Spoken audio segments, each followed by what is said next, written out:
נפילות. היום אני רוצה לדבר איתכם על נפילות. ומה עלינו לעשות כשזה קורה.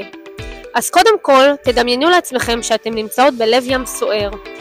ויש גלים מאוד מאוד גבוהים ששוטפים אתכם, ואתם נלחמים בגלים הסוערים הללו ואתם נמצאים בלב ים סוער.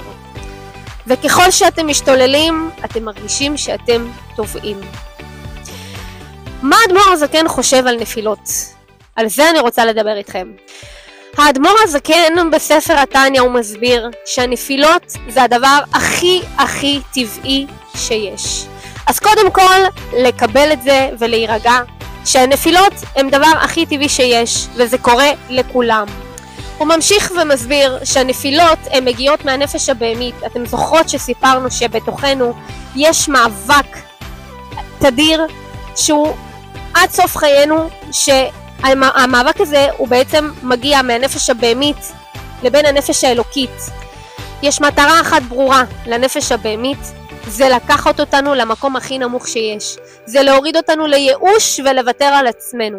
ואני אומרת לכם, אחרי שאני הייתי במקום הכי נמוך שיש, שאפשר לצאת מזה. אפשר להתגבר על זה ולחיות חיים יותר טובים ממה שהייתם. ואפשר לחיות אחרת. אפשר להתגבר על המקום הזה של הייאוש וההלקאה עצמית. ואיך זה קורה ואיך אנחנו עושות את זה?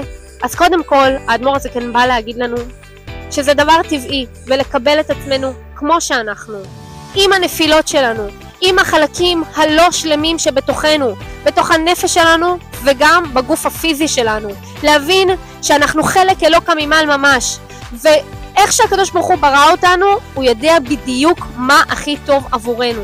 אז קודם כל הקבלה העצמית, קודם כל להבין שאנחנו לא מושלמים, מכיוון שיש בתוכנו מאבק איתנים, יש בתוכנו נפש בהמית שכל מטרתה היא לכבוש עוד ועוד חלקים ושטח בנפש שלנו.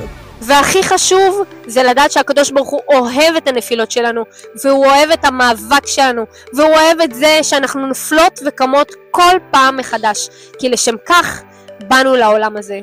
אז שיהיה לכם בהצלחה רבה.